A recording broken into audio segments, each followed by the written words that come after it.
À Marineland, 2016 démarre avec ses cicatrices. 3 mois se sont écoulés depuis les inondations qui ont fait 20 morts et des centaines de millions d'euros de dégâts sur la Côte d'Azur. Les bassins et leurs occupants ont repris une vie paisible et les équipes du parc tiennent aujourd'hui à remercier ceux qui se sont inquiétés, ont écrit ou téléphoné pour aider ou simplement manifester leur soutien.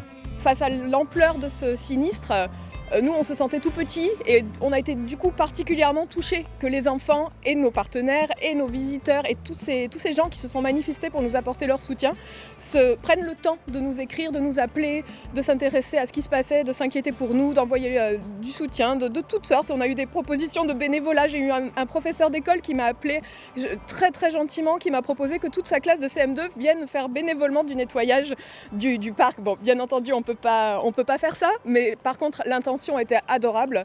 Depuis la catastrophe, pas une semaine sans que le courrier ne cache une lettre bienveillante pour le parc et ses animaux. On reçoit beaucoup de factures évidemment à Marineland et toutes sortes de courriers administratifs, mais de temps en temps il y a des pépites.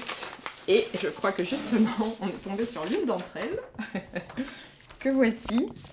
Donc c'est le petit Florian qui nous envoie ça de Cannes-sur-Mer, donc juste à côté. Des dessins émouvants par leur simplicité, leur sincérité. Il y a 2 dessins qui m'ont particulièrement touchée.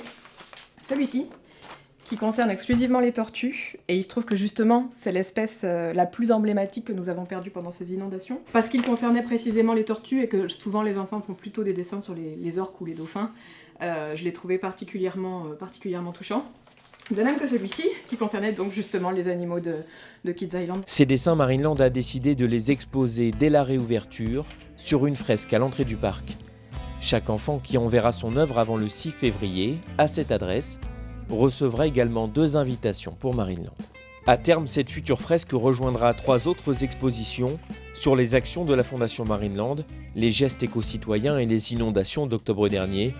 Autant de témoignages qui fonderont les bases d'un Marineland 2016 bâti sur l'espoir.